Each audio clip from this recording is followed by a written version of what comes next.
Mentoring webinar series, and thank you for joining us. Today our topic is Girls of Color Rock, how mentoring programs for girls of color help to empower, encourage, and energize our girls. I'm Cheryl Neal from Mentor, Illinois, and I'll be facilitating today's webinar. The webinar is part of the Collaborative Mentoring Webinar Series, which is funded by the Office of Juvenile Justice and Delinquency Prevention through the National Mentoring Resource Center and facilitated in partnership with Mentor, the National Mentoring Partnership. These webinars would not be possible without the planning team, which includes all the mentoring partnerships shown on this slide.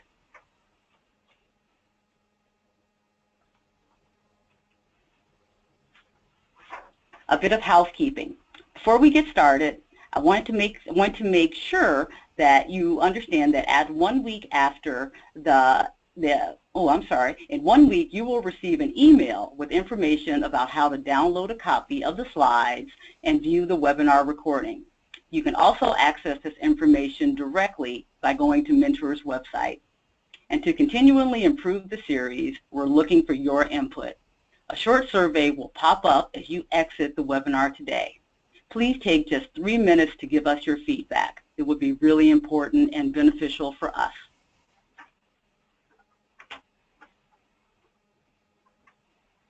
We want to make this a participatory experience, so please use the question box to ask questions throughout the webinar.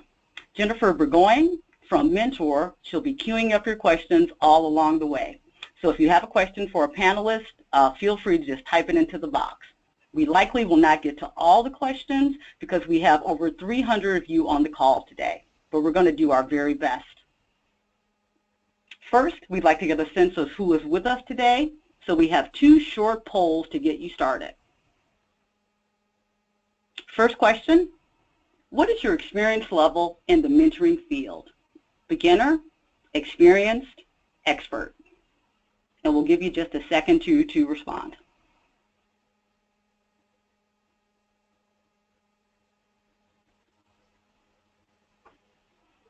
Okay, today it looks like we have beginners about 31%, experienced about 62%, and then 7% experts. So we have a pretty good mix in the room, so that's great. On to our next question. What is your role in the mentoring field? Are you a practitioner, researcher, a TA provider, a funder, or other? And again, we're going to give you just a couple seconds to respond.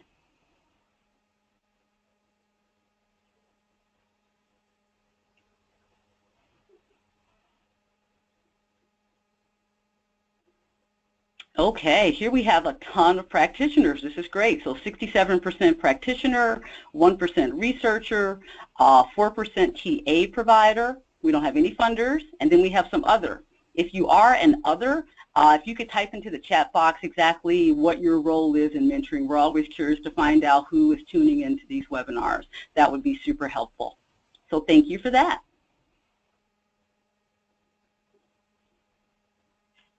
So on to today's webinar. We are thrilled to have 3 powerful and insightful panelists to join us for this important conversation. All 3 are passionate about the role mentoring plays in the lives of girls of color, and all 3 know firsthand what it takes to create, sustain, and grow effective programming. Please join me in welcoming our panelists. First up is going to be Mischa Toland. She is founder and CEO of Greatness Now and Girls as CEO Foundation. Jamila Trimuel, founder and executive director of Ladies of Virtue. Kelly Fair, the founder and executive director of Polished Pebbles. And me, Cheryl Neal, director of programs and partnerships in Mentor, Illinois. A little bit more about Mischa. First up, we have Mischa, who is through Greatness Now. Mischa and her team has worked with over 75 corporations, educational institutions, churches, and community organizations nationwide.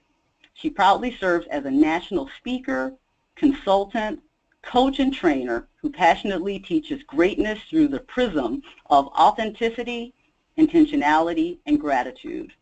Mischa's professional career has involved working in the nonprofit sector, the for-profit sector, the juvenile justice system, and the educational system in capacities that range from volunteer to grassroots organizer to administrator to executive leader roles. Next up, we have Jamila Trimuel. Jamila is the founder and executive director of Ladies of Virtue. Ladies of Virtue is an award-winning mentoring organization that instills purpose, passion, and perseverance in girls 9 to 18 years old, while preparing girls to be confident in every aspect of their lives. Ladies of Virtue has served over 1,000 girls since launching in 2011.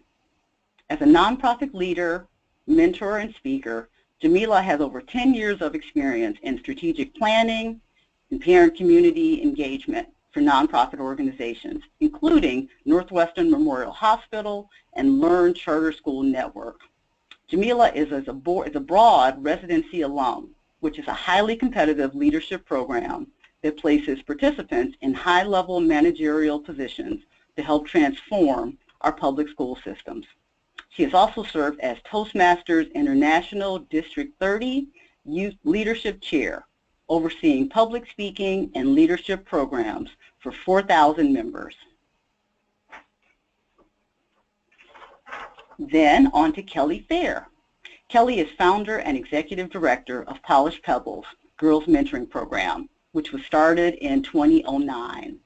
Polished Pebbles has helped nearly 2,000 girls ages 7 to 17 years old become effective communicators at home, school, and the future workplace. Polished Pebbles serves girls in Illinois, Indiana, Texas, and undergraduate students at Duke University in North Carolina. She has done this with the support of a network of over 500 volunteers and community partners. Kelly is also the author of They're All the Same Girl, a guide for youth mentors, practitioners, and educators based on the lessons she has learned while mentoring girls and building the Polished Pebbles program. Prior to founding Polished Pebbles, Kelly managed research studies and national marketing for McGraw-Hill Publishing Company and a nonprofit college prep program for high school students. And me, Cheryl Howard Neal. I am Director of Programs and Partnerships for Mentor Illinois.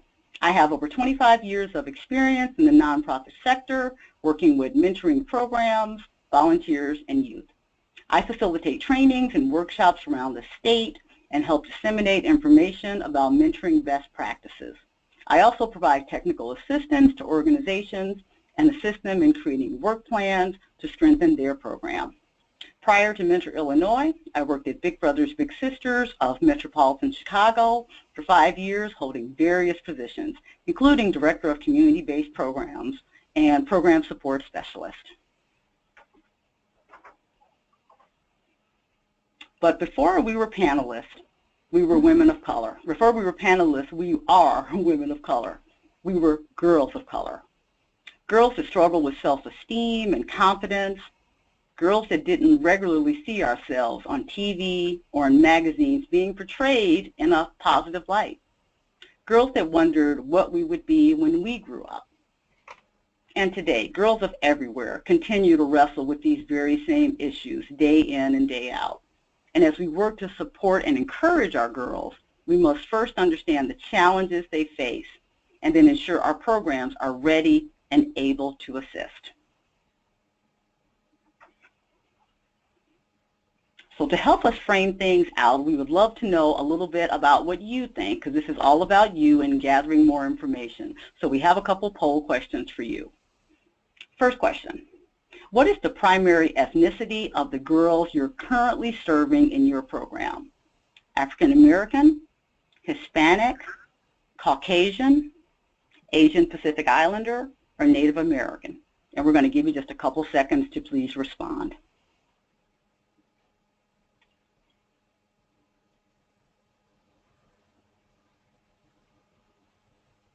Okay, very good. We have once again, we have a pretty good mix. African Americans, about 61%. Hispanic Latina, 19%, Caucasian, 18%, Asian Pacific Islander, about 3%. So good, a pretty good mix, although leaning heavily toward African American. Thank you for that. We have one more for you. Second question. In your opinion, what is the most pressing issue girls of color face? So you're going to select just the one. Lack of positive self-esteem and confidence, being misunderstood and not having a voice, difficulty building healthy peer and family relationships, being classified by stereotypes, popular culture, and media, or something different. And recognizing that a lot of girls are struggling with all these issues, but we're going to ask you to just select one.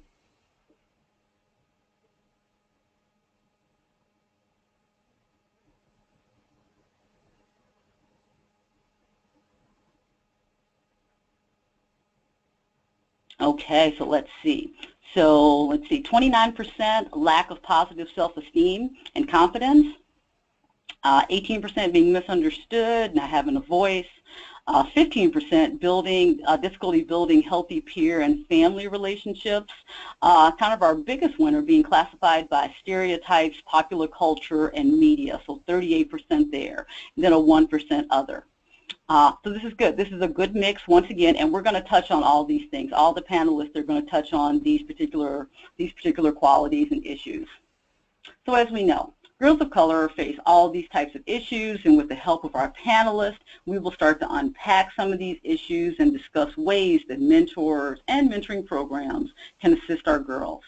And please remember to type in your questions to our panelists in the QA box on the right of your screen.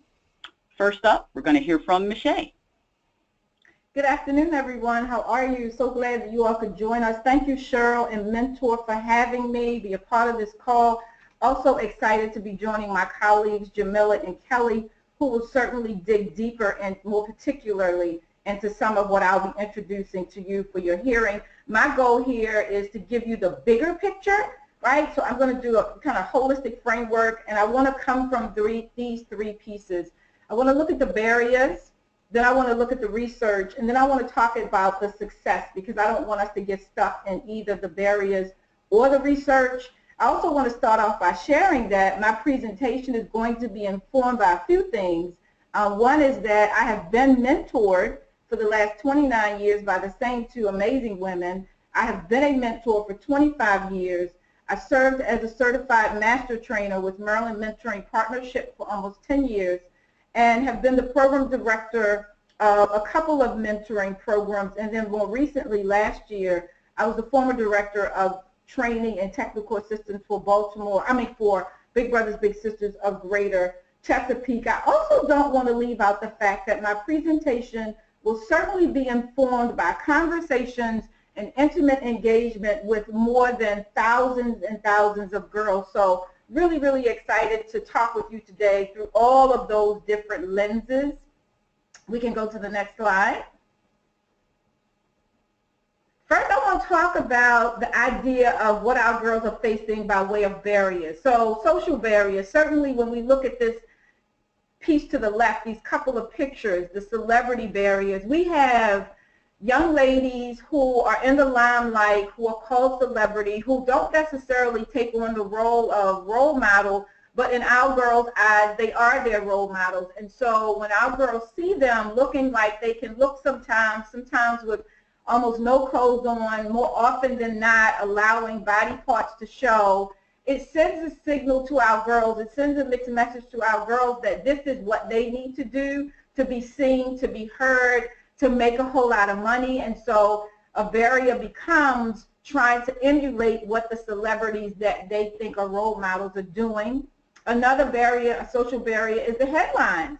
There is a lot of bad press that is inundating the minds and the thoughts of our girls. Often it's what they hear, and hearing that, often there's a lack of understanding or a lack of interpretation that goes along with what they hear. While there are some really, really great things happening in the world of girls of color by way of some of the programs you'll even hear about today and some of your own programs, we don't get to hear that a lot. We get to hear more about the research that talks about girls being pushed out of the classroom into the prison pipeline. We get to hear about how depressed girls of color are. We get to hear about how many of them are in detention versus how many of them are not.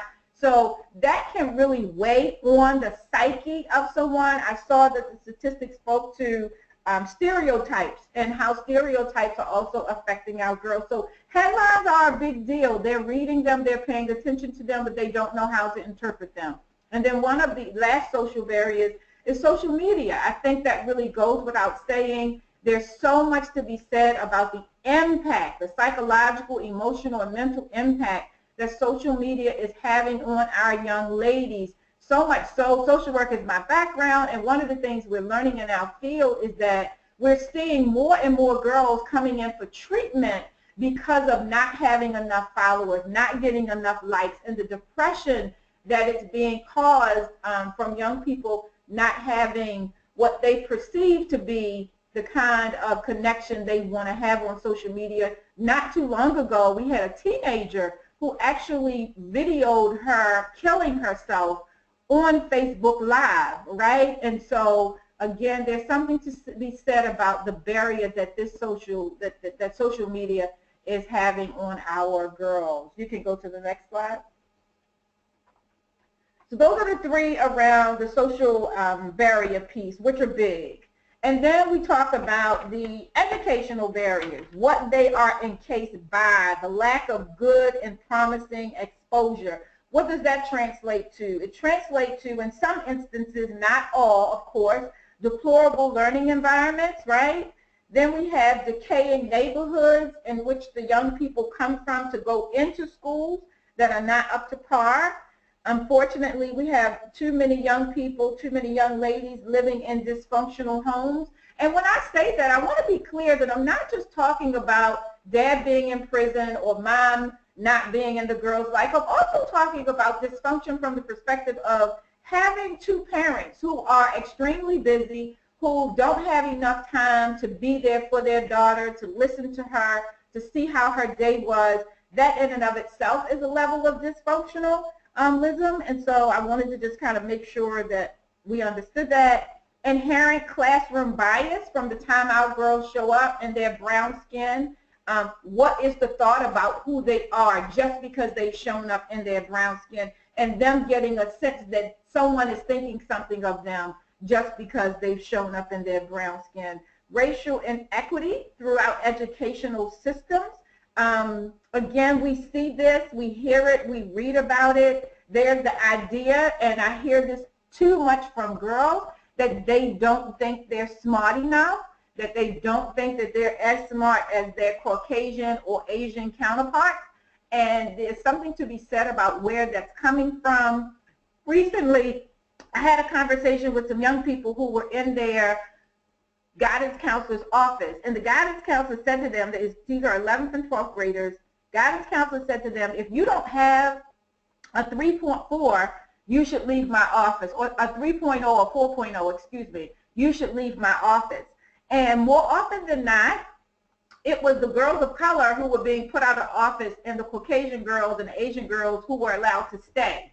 Again, did not send the best message to the girls of color, because whether I have a 3.0 or 2.0, it does not mean that I'm less interested in going to college. It means that you need to give me a different kind of attention.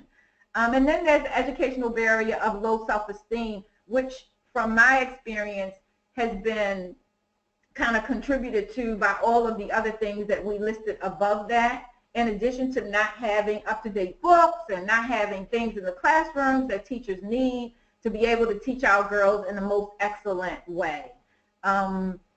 There's also this notion that, I want to talk about this under educational barriers. I don't want us to just think about inner city schools, right? I also want us to think about your schools where these are private schools and you have the majority of Caucasian young ladies, right? But then you also have African-American girls who go to these schools but don't necessarily feel like they fit in. They're there because their parents wanted them there. They're there because their schools, because their grades allow them to be. They have the income to be there. But nobody really addresses the fact that they are girls of color. And so they don't hear or see any historical perspective about who they are, they feel just as left out. They feel that that is a barrier as well. And again, have had a lot of conversations with these girls. There's also something to be said about girls who feel so much pressure from an educational perspective. If I am extremely smart and there's a lot of pressure being put on me and I don't feel like I can keep measuring up against that pressure, that becomes a challenge as well. Let's look at emotional barriers. We're talking about things like abandonment, desertion for sure, isolation, hopelessness, trauma and abuse, inability to resolve conflict, innocently arrogant. And what I mean by that is the things that girls really, really don't know. And while we may think that they should know them, the reality of it is that they don't know them. And so we really need to be more mindful about making a more holistic connection to girls around the things that they don't know. Under emotional barriers, I also want to highlight this idea of post-traumatic disorder or PTSD, and us just connecting to the fact that the P may not actually stand for post. It may also stand for present, some of what girls are dealing with in the present moment. And so in our conversations with girls, we need to make sure that we're not just talking about trauma and stress that they previously experienced, but trauma and stress that they are currently experiencing now. We can go to the next slide. And here's what the research is telling us, and some of what we just talked about, the research speaks to. So while there is a lot of research out there, just like there are a lot of barriers that time does not allow us to get into, the two that I just wanted to highlight for the short time that I have is Dr. Monique Morris's work. She is certainly a social justice scholar. She just released the book called Push Out, but she also is known for just really, really highlighting the disparities that exist between Black girls and girls of other ethnicities. Two of her biggest talking points is about the 42% of Black girls that participate in school sports compared with the 58% of white female counterparts. Now, when we look at this number, it may suggest to us that Black girls just don't want to be involved, which in many respects is not true. So we have the barriers like transportation. How am I going to get home if I participate? Oftentimes, girls' white counterparts are able to get parents to pick them up, wherein colored girls or Black girls don't have the benefit of that. There's also the notion that Black girls have to go home and babysit siblings, right, while mom and dad are not home. So I'm less likely to be able to stay after school and participate in sports, but we call them the victim as opposed to understanding some of the extenuating circumstances that keep them from participating in after-school activities.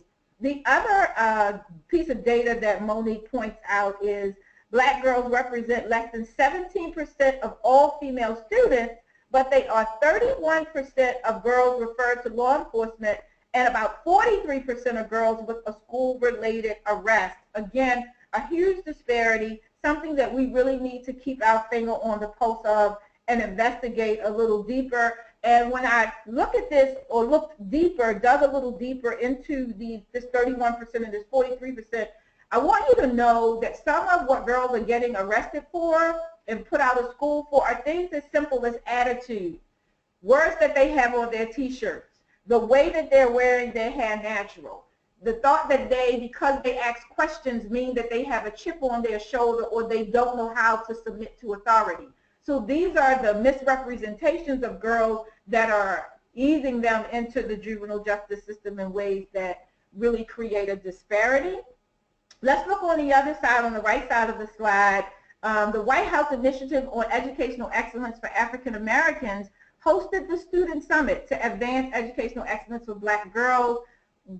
Really was excited to hear about this effort, read the entire document, which was very, very impressive. But what I wanted to highlight to us today is the voices of the young ladies who attended this experience. And these are 9 of the things that they asked us to do and to be mindful of. And if you look at these 9 pieces here, what they asked for more than anything was to have a voice, was to be heard, was for us to embrace the fact that they have thoughts that matter, right? And so as we think about how we can serve girls of color better, I really want us to be mindful that girls want to be heard and they want to know that they matter. Also, there's this notion that they want us to allow them as teachers, as individuals who are in their lives, to help them nourish the curiosity that they have within them. And I think that's a really, really important piece. We can go to the next slide. So how do we break these barriers? How do we break through some of the disparaging research to reach success and to reach positive outcomes? I want to submit to you these two formulas that I have used. They're embedded in my work with girls. The first one is 3 A's. The right attitude plus the right appetite equals the right access. I cannot share this with my girls enough, and it's something that I'm very, very connected to, if you will. And then the second formula is the 3 P's. Perspective plus permission equals power. We have to help girls have the right perspective about who they are. We also have to give them permission to be amazing, to help them know that their excellence matters, and then that empowers them and emboldens them, not with an attitude, but with the right mindset to be the powerful young ladies that we want them to be. Next slide. What does this look like in practical application? How can we as mentoring programs more effectively serve girls using the 3 A's and the 3 P's? One, it's know your population, know their history, know the dynamics of the communities the girls come from. Again, that's not just inner city communities, but that's even if they come from homes with affluent parents who are not there to be with them and to give them the attention that they need. Institute choice and voice. What do I mean by this? Letting girls know that they have a voice and that they have a choice, that they don't have to be quiet and complicit about things that impact them. 4, we want to make sure that we hire relatable and compassionate staff. We don't want people working with girls of color who don't like or believe in girls of color. 5, incorporate curriculum that promotes racial equity and addresses disparity. We have to certainly be very, very intentional about this. Sometimes this kind of curriculum is difficult to find, but it absolutely does exist. Recruit and train mentors from the target mentee population in mind. Don't be afraid to see and discuss color, diversity, and any elephants in the room. So what do I mean by elephants in the room? I mean elephants in the room are any things that girls tell you that cause concern for them, that makes them feel a certain way. We can't be afraid to have these kinds of conversations. 8, refuse to accept excuses and foolishness. Sometimes girls can make a lot of excuses for their behavior, and we have to be the ones to call them on the carpet and remind them that we only expect the best from them. Enforce rules, standards, and expectations with consistency. Not some girls get to do this and other girls get to do that. Whatever the rules and expectations are, we should enforce those across the board. We should not have favorites in our programs. Girls can certainly pick up on that. Number 10, remind girls all the time with our words that they are amazing. Listen, let's not take for granted the things that our girls are hearing. Sometimes girls can go all day, all year, all month without hearing anybody tell them that they're beautiful, that they're loved, that they're amazing, that they can do anything that they put their mind to. So let's be the person that's constantly reminding them of that. Totally believe in the excellence of girls by exposing them to people and places that represent excellence and can thereby nurture the excellence in them. Sometimes girls don't know what they need, don't know the excellence, what excellence looks like. So they need to see who it is we want them to be, and that's why exposure is extremely important. Require excellence on every hand and nothing else. Attire, behavior, presentation, schoolwork, across the board. It does not matter. We cannot let up when we talk about this idea of excellence. And what I want to say quickly about excellence is this. If our girls are in a position where these disparities exist to the extent that they do, and if in fact it is true that there's this target on our girls' back about trying to move them from the classroom to the prison, what we have to do is make sure that they are their best and giving their best and doing their best all the time. Because what my career and my life has shown me, and this is what I share with our girls in my academy, is that when you are excellent, excellence is noticed. It cannot be bypassed. It cannot be overlooked, but people will pay attention to you when you are excellent. Next slide, and this will be my last slide. How mentoring helps girls of color to soar. Again, I've been a part of this work for the last 29 years, and I have seen so many, as I'm sure you have seen, and Jamila and Kelly will talk about, the transformations of girls when we do programming and do programming right. So one is mentoring extends the lens of hope because mentors allow girls to see their possibilities.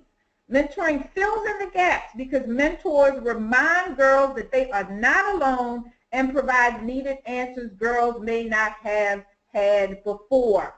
Mentoring provides access to a bigger world because mentors give girls exposure that they may not otherwise get, and in some instances didn't even know that they needed. And so just pausing here a moment, so many times we're trying to expose girls to something and they may say, oh, I don't want to go, I don't want to be a part of that, I don't think I'm good enough. We have to be the voice in their ear that says, I believe you should do it anyway.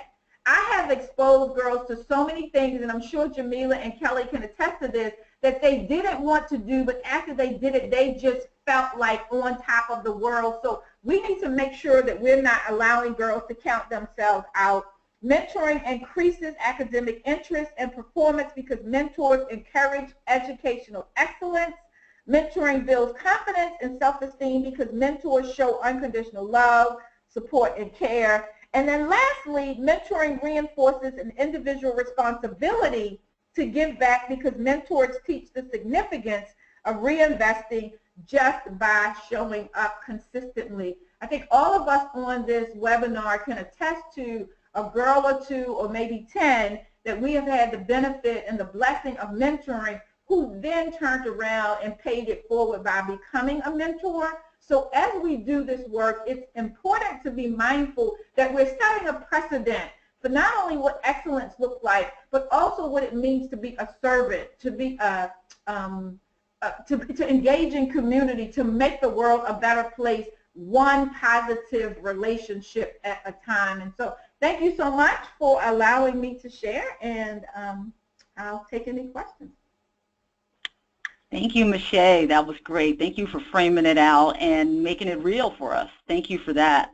And now we'd love to take some of your questions. Jen, what do we have? Yeah, so we got a couple great questions here, and I see more coming in. And just wanted to let the audience know we'll do another Q&A session at the end. So if we don't get to your question now, we'll try to do so later. So Mischa, you spoke about the negative headlines and images girls often see and how mentoring programs really get to see a different story. Do you have any advice for how the programs on the line can change the narrative about girls of color and help to tell that in a more positive light? Absolutely. Take a lot of great pictures of the things that you're doing. Of course, get parental permission and writing, but post them on your social media platforms with a very positive caption. Post them on your website. We did a girls' conference in October of last year, our first inaugural Professional Young Women's Conference. We had 150 young ladies from all over the state of Maryland. We had 14 sponsors, and they were sponsors just because, many of them, because they saw the positivity that we were promoting through our website and through our social media outlets. The other thing about the posting and how you change the paradigm and the conversation around negative to positive is tell your girls stories.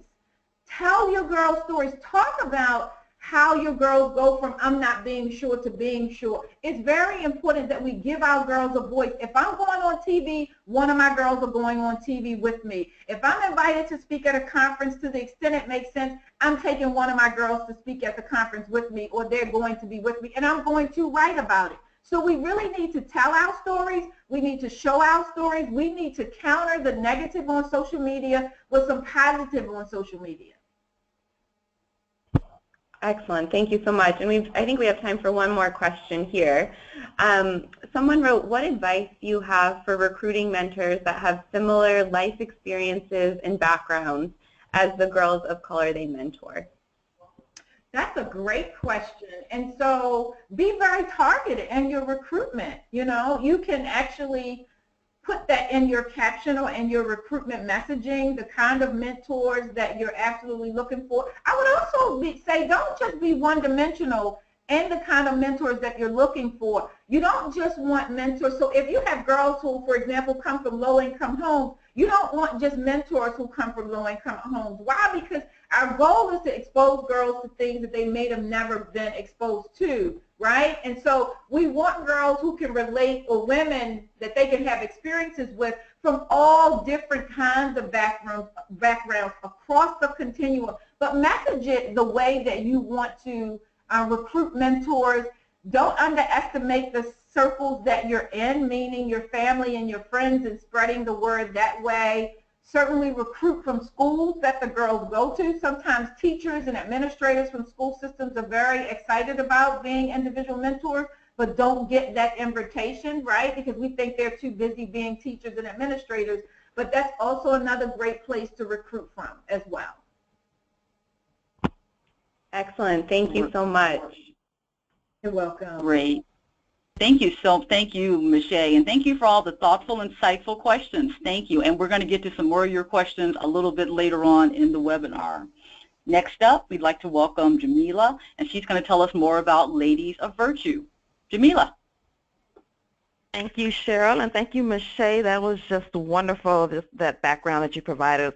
So today I am going to talk to you about my story, some of the things that are going on right here in Chicago, and why mentoring programs are needed, and then the purpose of Ladies of Virtue, and then how we go about implementing our programs. So first, I just wanted to let everyone know that my first mentors were my parents. I remember when I was 5 years old, my dad used to always say, "You're an African girl and you can do anything you set your mind to." And my mom, she created a song entitled, "Me and You Will Conquer the World." And those words that I heard from my parents on a daily basis let me know that regardless of the obstacles that came my way, I could overcome them. And so even though they divorced at a very early age, there was one thing that remained consistent, even through the challenges that I had to face as a young girl. And that was because they pushed me to go to college, they pushed me to achieve my goals, and they exposed me to just beyond what I could currently imagine. And growing up in South Shore, south side of Chicago, I had friends in that community who did not have the same upbringing as I did. I had friends whose fathers were killed through gun violence. I had friends whose mothers were on drugs, and college was not discussed in their homes. And I saw at an early age how their lives took a downward turn, turning down partial scholarships for college and so forth, because of the fact that they did not have those positive role models in their lives. And even at an early age, in high school, I remember thinking, what if they had a positive role model? What if they had someone to push them beyond the obstacles that they currently faced? And that's what led me to then start Ladies of Virtue. Next slide. A lot of what Mischa talked about is so true, just in terms of the lack of confidence of our girls and what our girls are facing in Chicago. But I also wanted to share a few statistics that's going on in Chicago today. 18% of our youth in Chicago will go to college within 10 years of starting high school. Only 12.4% and 15% of our Hispanic teens were employed in Chicago, compared to 24.4% of white teens. And we know those summer employment, those summer jobs, that is the first pathway in order to build the skills that you need for a successful career. And how do you get to college, and how do you get to a successful career? Typically, you have those positive role models, those mentors in your life. Well, only 1 in 3 young people will grow up without a mentor. Next slide. And so in the research on the confidence gap, evidence shows that women are less self-assured than men, and that to succeed, confidence matters as much as competence. And that's what we focus on in Ladies of Virtue. Next slide. Ladies of virtue by definition means moral, virtue by definition means moral excellence. And so when you think about what a lady of virtue is, it's really not a perfect woman. We're not asking our girls of color, oh, you have to be perfect. You can't do anything wrong. No, absolutely not. We're saying a lady of virtue is not a perfect woman, but she strives to be the best that she can be in every aspect of her life. And so here in Ladies of Virtue, our mission is to instill purpose, passion, and perseverance. And girls 9 to 18, we prepare them for college, for their careers, and to become change agents in their communities. We want them to use their voice to make a difference. Next slide. So just a little bit of information in terms of how I went about starting Ladies of Virtue. In 2003, I started mentoring. I received a stipend for a community service program that I was in at that time, and I ended up starting a girls mentoring group at the YMCA. And then after that, continuously every year I would mentor. And then in 2009, I really wanted to focus on starting my own organization, Ladies of Virtue, and I filed those articles of incorporation. In 2010, we got our 501c3. In 2011, October 1st, 2011, we launched with 6 girls, which later grew to 22 in that year. So over the course of the last 5 years, we grew incrementally. We had those humble beginnings. In 2012, we had 28 girls. In 2013, we expanded to the west side of Chicago. One of our volunteers was a mentor in our program who then wanted to expand our program on the west side, in which we did. And so in the last few years, we now have 2 Saturday programs, a Mentoring and Leadership Institute, which occur on Saturdays, and then we have 2 in-school programs as well. So over the last 5 years, we've served over 1,000 girls through direct service, as well as our workshops that we give to the community organizations. And this year, we've also received our Gold Star Mentoring, a Gold Star Mentoring Program award from Mentor Illinois, which indicates that we have met or exceeded best practices in mentoring in 6 areas. Next slide. So I wanted to talk to you a little bit about how we conduct our programming. So as I mentioned, we have 2 Saturday Mentoring and Leadership Institutes. That takes place every first and third Saturday of the month. We serve grades 4 through 12. And in our Saturday program, we have 1 mentor that mentors 1 to 3 girls. And then our love clubs, which take place in the schools, we meet with our girls there 1 to 2 days per week for about an hour for each session. And currently our love clubs serve high school, but we'll be expanding that into the elementary school grades next year as well. We have 2 facilitators for each class that we serve, and next year we'll also be implementing the mentor model that we have on the Saturday program.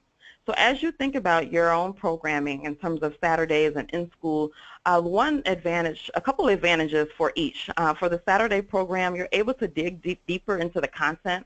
One thing I noticed with our Saturday programming is that since we're meeting with the girls for 3 hours, we're able to have those girl talks. We're able to check in for longer periods of time. We're able to have those team building exercises. They're the same girls throughout the year. So we also we start with our girls from September through June, and we don't have to worry about changing it up for each semester like how we do with our in-school programming. And then we have more interactions with our parents on Saturdays oftentimes because they'll stop by, they'll drop in on a Saturday and so forth.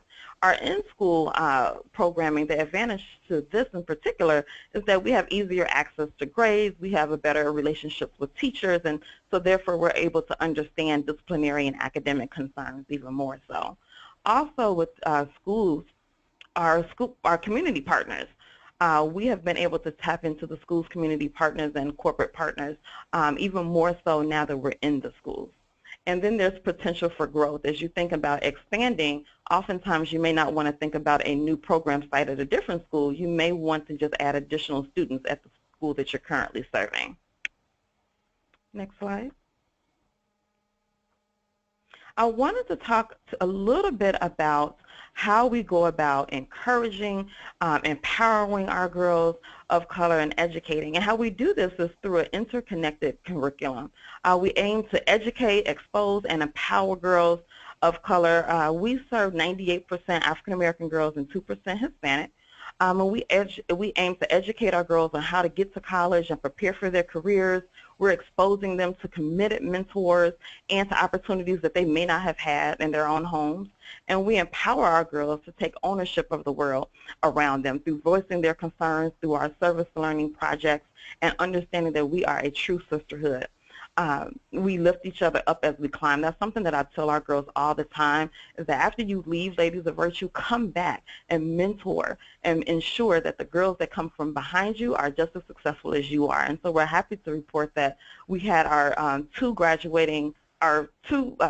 the 5 years ago when they started as seniors, and we had 2 students this year, and the rest will be graduating next year from college. And so one has come back this year to be a mentor, and so that's just a positive role model to all the other girls, as well as we have college students that are here in Illinois that participated in our programs, and they serve as chaperones and so forth throughout the year. I also wanted to go over a virtue inside, and that's really, as we talk about working with girls of color, we have to ensure that they understand that there is a gift inside of them, that they are not here by accident, that there is a purpose and passion that's inside. And so as mentors, we are responsible for seeing greatness in seed form. I always say that, and that's because so oftentimes they can't see that greatness within themselves.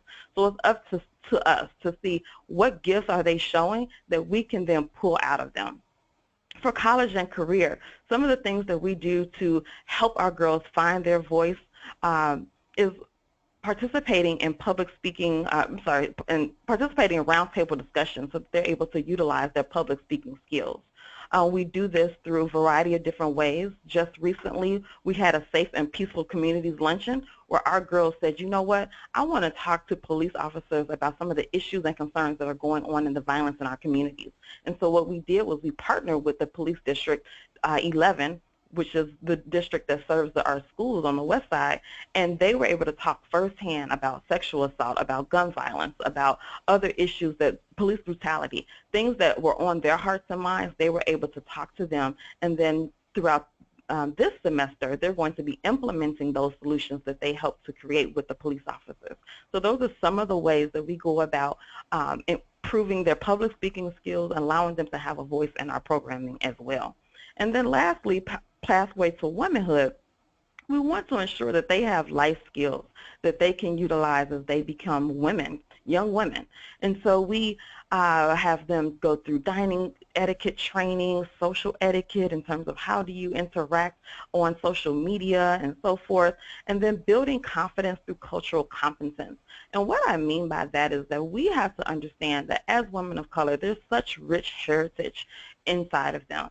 They, especially for African American girls, they're coming from a legacy of queens, but they may not realize that because they may not have learned it in their households. And so it's so important as mentoring organizations for us to also expose them to a world that they may not have known. So we took our girls to Washington, D.C.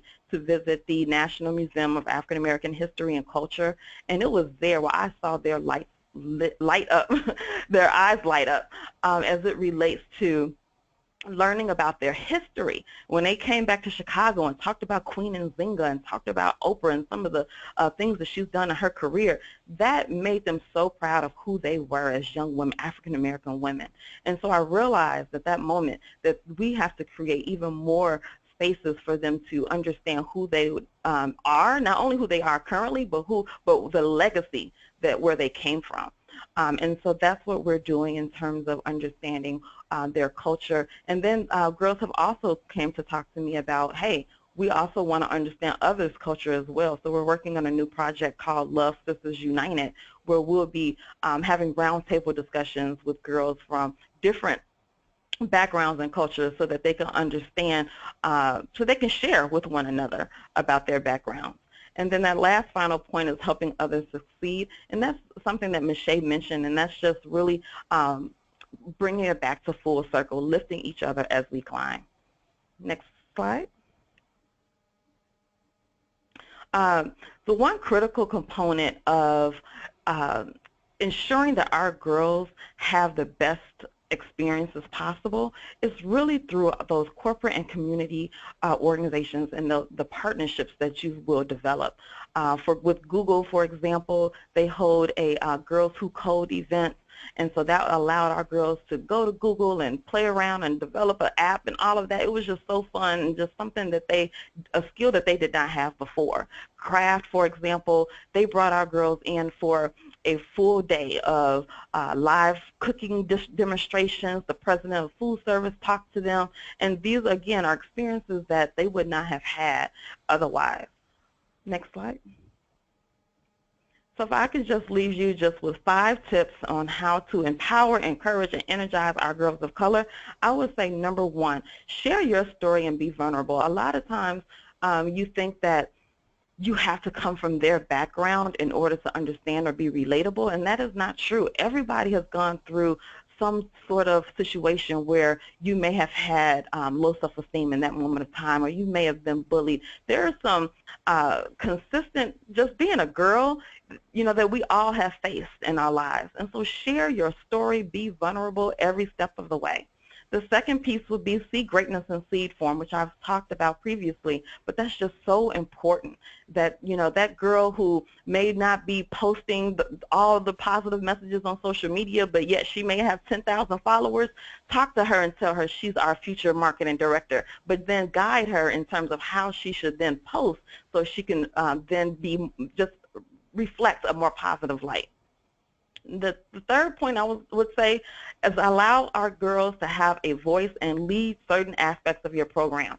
So it's not just allowing them to, let's just have a roundtable discussion. Okay, now you're having a voice. Not necessarily. You may also want to incorporate their opinions in other aspects. What type of food do you want? What type of programming? Where would you like to go? For example, we had our leadership day that we always have. My girls said, you know what, it would be fun just to have it at a bowling alley. And I'm like, you know what, let me figure that out. So what we ended up doing is renting out a space at a bowling alley where we still had our leadership day in their space, but then after that we went bowling and we had an arcade day. And so we just be creative in terms of how you administer your programs. Again, number 4, exposing your girls to the city, the state, the world through your corporate and community partnerships. I'm so blessed to have sponsorships that we've been allowed to travel outside of our state. That's the key to your success. That's how you keep them coming back year after year and energizing them when they have new and different opportunities. And then finally, the 5th one is identify parent champions to engage your parents at all levels, even at your orientation. That's how you can start to develop those relationships. But your signature events, having them volunteer, having them identify which events they would like to participate in, or even having them craft different ideas. I'm in the process of talking with parents on how to even bring more positive men into our program. So those are just a few ideas of how Ladies of Virtue has empowered and encouraged and energized our girls. Thank you. That was great. Thank you, Jamila. Really helpful. Thank you for that. And now we'd like to turn it over to Kelly, and she's going to tell us more about Polished Pebbles. Kelly. Hey, everybody. Good afternoon to all of our participants. Again, thanks for your time. Just want to share a quick quote. Here it goes. Well, there you go. That's what the South Side of Chicago produces. That's a direct quote from our former First Lady, Michelle Obama, after she was introduced by a Polished Pebbles mentee named Deneen Borner from Chicago at the 2011 National Mentoring Summit at the Library of Congress in Washington, D.C. I think that quote speaks to a lot of why we do what we do with Polished Pebbles. At Polished Pebbles, we focus on girls being great communicators at home, school, and the future workplace. Deneen Borner was a freshman who got an opportunity because of some partnerships that we had to introduce the First Lady. Deneen was not necessarily your honor student. Deneen was not necessarily the student with the most parent participation and support, but Deneen showed up to Polished Pebbles every day after school. Deneen showed a lot of grit, and Deneen was a great partner to her other fellow mentees within the program, so we chose her. But with preparation, with a focus, keen focus on communication skills, and with consistent love, support, and mentoring, we picked up the pieces, and in 2 weeks, Deneen went and had that wonderful response and reception from the First Lady when she gave her introduction speech, and the entire President's Cabinet and that entire audience in Washington, D.C. in 2011. And here's the thing. Deneen had her authentic Chicago accent going on. She was so Southside, but she was so excellent, so graceful, and so wonderful, and so globally excellent. So with Polished Pebbles, we want girls to know that they can be effective communicators at home, school, and the future workplace. And learning how to communicate effectively in a variety of different environments is necessary and critical, but you don't have to completely change who you are and where you come from in order to be accepted and to be celebrated on the global stage. And so with Polished Pebbles, we started it back in 2009. I'm the founder.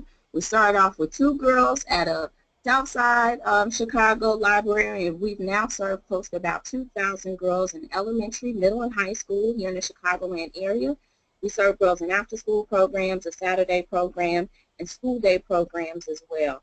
There's 3 C's to Polished Pebbles. And you know what? Before I even get there, you see on that slide there's a quote from Susan Taylor, who's the former editor-in-chief of Essence Magazine and now leads, is a colleague of ours in the mentoring industry, leading the National Cares mentoring effort.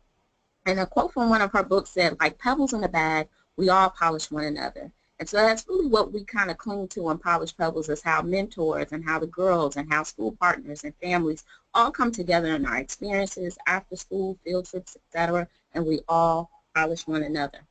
In Polished Pebbles, there's 3, we got to have some pillars. We call it the 3 C's of Polished Pebbles.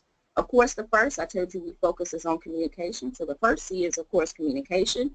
The second C is career, and I'll talk a little bit further why we have such a strong career focus. And then the third C is community. And since we're having a conversation today about girls of color, it's really critically important, we feel like in the Polished Pebbles program, that we really create programming and activities and sessions that really build strong community, a strong reflection of community throughout everything that we do. We feel like everything that we do should provide opportunities for girls to reflect positively on the communities in which they come from. They should see a reflection of themselves in the partnerships that we choose. They should see a reflections of themselves as we interweave families and guest speakers and other different things that show them numerous examples of how women can be successful, how young women can be successful, and young women of color can be successful, and from a variety of cross-sections of life, education, background. But we always focus on the same principles. To be a successful person, you gotta be a good communicator. So, you know, to the audience today, as I'm moving through the slides, I want you to think again about that community engagement and that weaving that in. I want to kind of also piggyback on some of the speakers earlier today about the importance of us thinking about how we're storytellers, because we are critically important to getting the story out about girls of color and what their experiences are, what the challenges they face. But I agree with Mischa. I think part of what we also have to emphasize is that being a girl of color is not just facing obstacles, but you also have some assets. And when you show up in the room, the party begins. So not necessarily looking at it negatively, but looking at it positively as well. Okay, can we have the next slide, please? All right, so I am not going to kind of go back on some things that have already been mentioned today. I call it confirmation. From the polls, we can see we've got a lot of experienced practitioners who are on the call today. And so for many of us who have been working solely with girls, we know I've been in education for about 16 years. Every time I go into the principal's office or I go into the dean's office, the biggest disciplinary issues have not been the boys. It's actually become the girls, right? But I will be the last person in the world that will complain about the intense need and focus. There's been so much attention lately on the plight of low-income urban black boys, and rightfully so. And then you had initiatives like My Brother's Keeper with the best spokesperson in the world, the President of the United States, and rightfully so. But you guys have heard from Mischa and even from Jamila that our girls are being pushed out of schools. They're being over-expelled, over-suspended. they're growing in the growing numbers and confinement in and out of school. So our girls need a lot of support. And you can see here some of the studies that have been put out, the research, national conferences that are now coming to be. Well, in Polished Pebbles, we actually call it the other side of the crisis, right? We know black boys have tons of issues. That's been studied. They're getting a lot of resources. It's time for the studies, the research, the stories, the resources to come out now for girls of color, and particularly African-American girls. So our campaign for the last couple of years has been, it's time to address the other side of the crisis. Okay, next slide, please.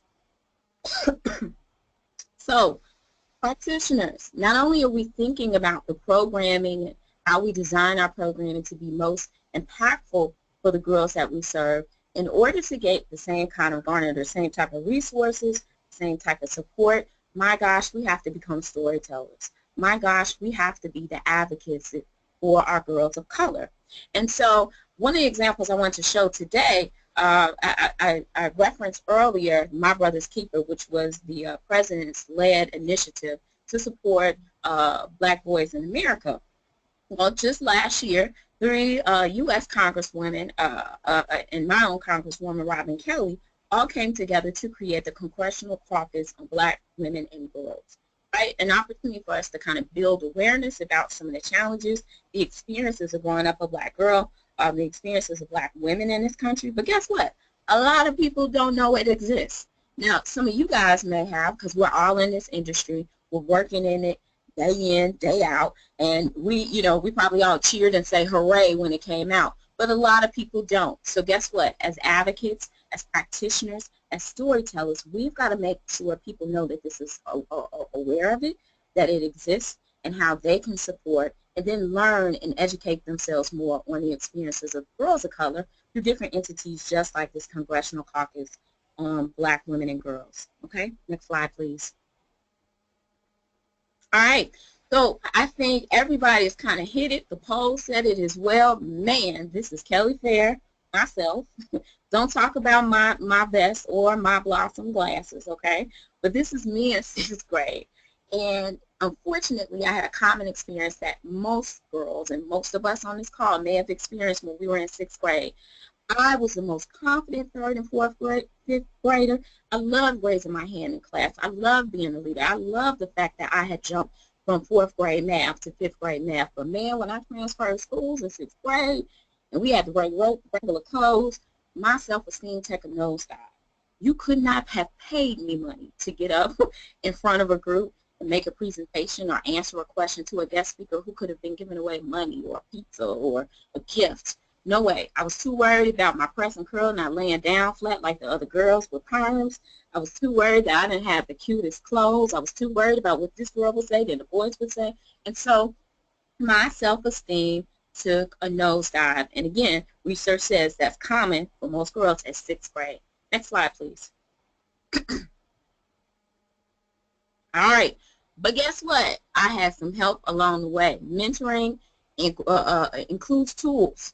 Mentoring is not only just a person who shows up. Sometimes you get mentoring and influence from a variety of different formats. For me, Essence Magazine, which is a magazine, and shout out to all the Essence Magazine covers I put on here from the 80s and the 90s when I was younger, is a magazine targeted towards African American women. And at that point, that was the only magazine that really included black women in it. And I wanted to be an Essence lady. Every time that an Essence magazine showed up at my mail slot, I was the first one to go get it from my family. You could not, I loved Essence, and I wanted to be an Essence lady in every sense of the word. They were beautiful. They were successful. They were great mothers like my mom and family women. And guess what? Essence ladies had careers. So I just wanted to be and thought I was already an Essence lady. Next slide. So as I started going on, mentoring started having an impact. Now think about this Essence thing, right? I am 13 years old, finishing my 8th grade year, getting ready to go into high school. My mom said, hey, what do you want to do? You want to get a summer program, day camp, whatever? And I'm thinking to myself, girl, no, I want to get a job because I was an Essence lady. So Essence ladies have careers. And even at 13, 14 years old, I should have had a career. And so My mom flipped through the yellow pages because there was no Google back then and found Dudley's Beauty College on the south side of Chicago, a black-owned hair care company that had a beauty college. Next slide, please. And one of the ladies that you just saw on this slide that had a huge impact on me throughout high school and also throughout college was the director of Dudley's Beauty College, who was Betty Clausen. I wanted to be a cosmetologist, and Betty Clausen let me come down, interview, and they let me go down to Dudley's 2 half days that summer for the entire summer and let me intern at Dudley's. I had this ugly little uniform with a blue polo shirt and this white skirt, but I was so happy to be in the mix. I put hair gel in cups. I swept the floor. They finally let me shampoo somebody the last day, but they put me on a cash register. So shy little Kelly, who hated to speak up, too nervous, whose self-esteem seemed to have hit the floor in 6th grade, when I got at Dudley's in this career environment and I got mentored, man, it meant everything to me. People like Miss Clausen told me, girl, speak up. They can't hear you. Say your name loudly and clearly. Hey, what are you planning on doing once high school is over? Hey, what are you wearing? Do you know what polyester pants are? That would be a better choice for you. Well, it was in these career environments with Miss Clausen and these other mentors that they mentored me. They supported me. They helped me build my self-esteem, and I saw a reflection of my future self through my supervisors who took a personal interest in me. So we're thinking about what we would do with our Polished Pebbles program back in 2009. We said, let's do what we know what works. And what works is opportunities for kids to get exposed to future careers, and let's create job shadow days. Now, some of the people on our call may have remembered that they grew up in the 80s and participated in Take Your Daughter to Work Day. That no longer exists, or many of the girls that we serve don't necessarily have the opportunities within their families to have parents that can take them out to their jobs to have career and job shadows. Next slide. So what we've done with Polished Pebbles is we've worked now with over schools, and public housing communities, and worked with some of these partnering businesses like you see here. And girls at the end of a Polished Pebbles period as a culminating event get to go on a job shadow at one of these partnering businesses. They get to come out of their communities, meet mentors at these different jobs, and put their communication skills that we taught them in Polished Pebbles to work. It makes sense to our girls because for the youngest girls that make them feel like big girls to go out for a first day of work, to our older girls who may be too old to having issues and challenges, they see it as resume-worthy building skill opportunities that now may make them more eligible for after-school and summer jobs. Because when we're talking about girls of color, we know that for many of them, those after-school and summer jobs are critical not just for future success, but critical to make sure they may be one of the breadwinners in their homes. And that is an engaging piece that may also kind of transfer into them being more academically engaged. Next slide. So we see this now because the school to prison pipeline is not just for black boys or brown boys anymore. Now, we just told you, with the push out, black girls are now experiencing the school to prison pipeline or the sexual abuse to prison pipeline. So we see our kind of career mentoring initiatives as an opportunity to reverse that school to prison pipeline and make it a school to career pipeline. Next slide. All right. So with Polished Pebbles, we've been expanding a bit, and I'm kind of wrap it here. We've been expanding a bit outside of the city of Chicago. We have been piloting out of state, next door in Gary, Indiana. We've been down in Dallas, Texas, where we're actually training the school on how to implement the Polished Pebbles program on their own. Here's what's wonderful about this. We got an experience to learn beyond the African American and Latino demographic. This school district that we're serving is in what is known as the most diverse zip code in the United States of America. Not only does it have an African American and Latino demographic, it also has a strong African and Middle Eastern immigrant population as well. We're also serving girls down at Duke University, young women of color who are undergraduate students. Next slide. Next slide. Okay, next slide. We're going to jump to the end. So, at the end of the day, I think we've reiterated with a couple of speakers some of the intense needs that girls of color need when they look at the challenges, but the intense need that they need of support to help them understand what assets they are to their communities, to their school, and also to the future workplace. We just had our first book come out earlier last year, and it's called They're All the Same Girl. Yeah, they are all the same girl. Now that we've expanded and seen a bit, they're all the same girl when we're talking about different girls of color, whether it be African American girls on the south side of Chicago, Latina girls, whether they be Muslim students down in Dallas, Texas, or they're young women of color at Duke University, a prestigious university. All these girls have same hopes, same dreams, same aspirations, but my gosh, they're facing some of the same challenges. In many of our cases, poverty is poverty.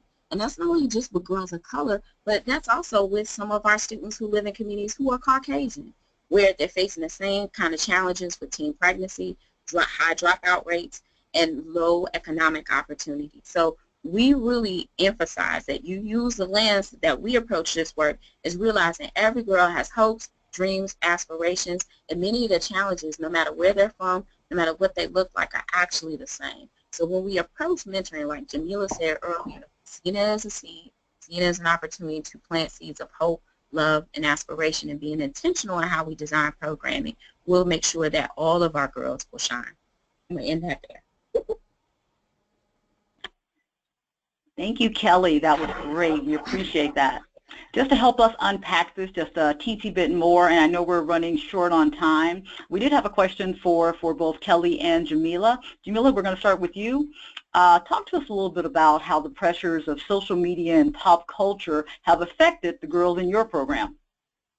Yes, we have a program called Think Before You Post as it relates to social media, because we all know that our girls are heavily influenced by the Nicki Minaj's of the world and so forth, and how that translates to their use of social media, from what I've seen, can be negative. You know, we've seen how our girls can reveal certain body parts or be too revealing in terms of what they're wearing on social media, what they're saying, what they're sharing on social media. And so what we have done is to create a workshop entitled Think Before You Post. And what that does is we really try to break down the various scenarios that girls may face on social media and have them work through that with caring adults and mentors in the room.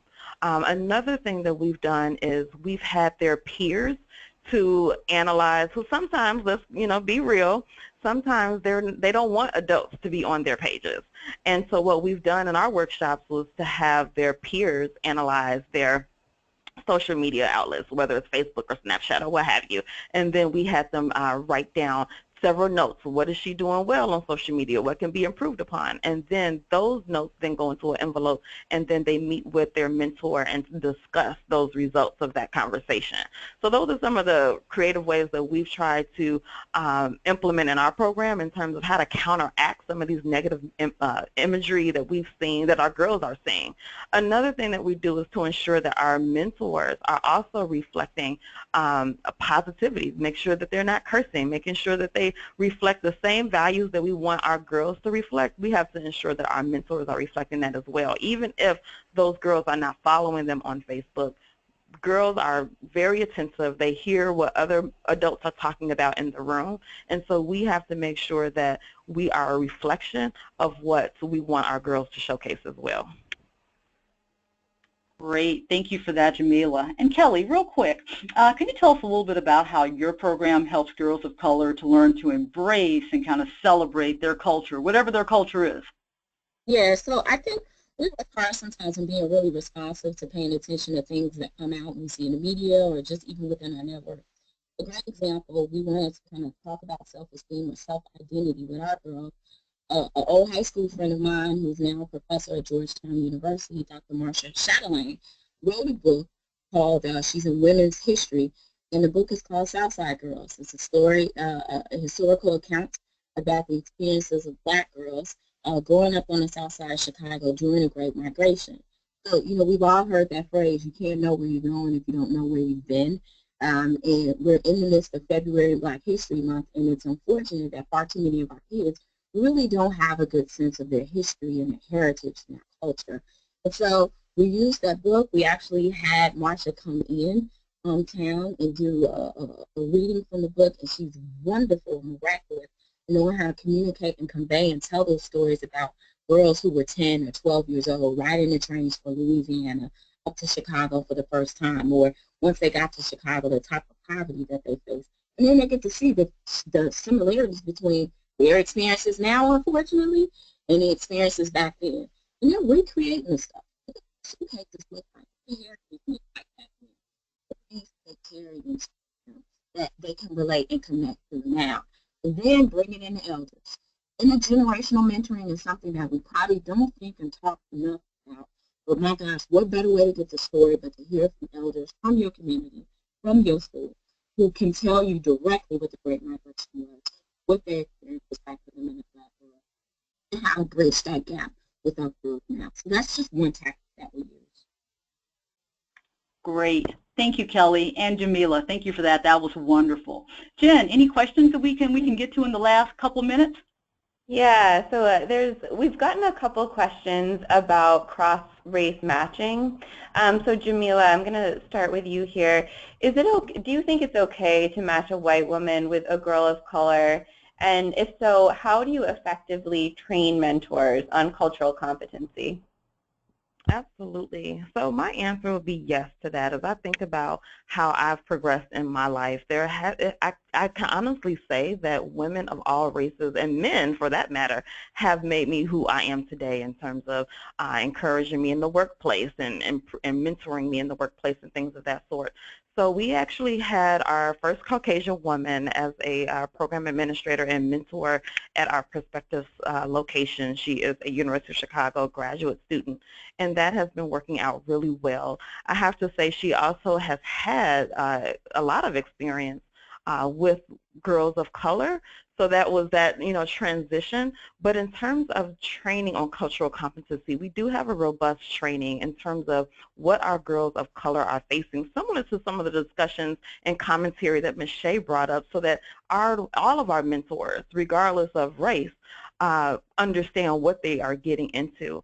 And then on top of that, we have senior mentors. In this particular case with one of our Caucasian program administrators and mentors, I personally helped to train her as well. So yes, I do believe that someone from a different race can mentor our girls. Our girls have to understand that mentors from a variety of different races and backgrounds can be beneficial to their lives. Thank you so much. And we're getting a few questions about partnerships, but I know we're running against the clock here. So I just wanted to mention in October 2016, we did a webinar called Maximizing the Potential of Corporate Partnerships. It was specific to corporate partnerships, but there are a lot of great tips and templates here for you to kind of strategically think about partnerships. So I'd recommend that webinar. If you just Google Collaborative Mentoring Webinar Series, you'll be able to find it. So with that, I think I'm going to pass things back over to Cheryl. All right, great. Thank you, Jen. So obviously an hour and 15 minutes is not enough time to dig into this topic as we would like, but we do have some additional resources for you to check out and continue this important conversation. 2 books that we recommend. One is Push Out. It's been referenced here. Mischa and Kelly referenced it. Push Out, The Criminalization of Black Girls in Schools by Monique W. Morris. And then Women Without Class, Girls, Race, and Identity by Julie Beatty. Also a couple articles that we would also recommend for you to peruse when you have a moment. Mentors Confirm and Engage Girls' Lives by Julia Potter, and also Creating a Culturally Relevant Mentoring Program for Girls of Color by Dr. Bernadette Sanchez, and then Girls Success, Mentoring Guide for Life Skills created by the EAD Center for Gender Equality. And then if you're interested in reaching out to our panelists to have conversations with any of these esteemed folk, their information is on the screen. We have Mischa and Jamila, we have their websites and their email addresses as well as mine, so please reach out. Some additional resources from Mentor Directly. We encourage you to get no-cost technical assistance for your mentoring program, whether you need help with recruitment, planning, program design, evaluation, or anything in between. You can request free technical assistance through the National Mentoring Resource Center, which is a funded resource by the Office of Juvenile Justice and Delinquency Prevention, and is facilitated in partnership with Mentor, the National Mentoring Partnership. So wherever you are located in the U.S., the MMRC is there for you. Additionally, we encourage you to register your program with the Mentoring Connector, which is a national database of mentoring programs. This zip code searchable database allows mentors and mentees from across the country to find your program and is connected to LinkedIn, My Brother's Keeper, the MBA Cares, and so many other avenues of free program advertisement. And remember, 1 week after the webinar, all attendees will receive an email with a link to the Collaborative Mentoring Webinar Series webpage. There we will post the recordings, slides, and additional resources. And don't forget, we want your feedback. At the end of today's webinar, please answer the short survey and help us make this series even better. And we want you to stay connected to us. Please visit the Collaborative Mentoring Webinar Series page on the Mentor website for an archive of all the past webinars and information about upcoming webinars. And thanks everyone for joining us today. Please circle back and join us on March 16th for our next webinar on group mentoring. Again, many thanks to all the panelists and all of you, and we hope you have a great rest of the week.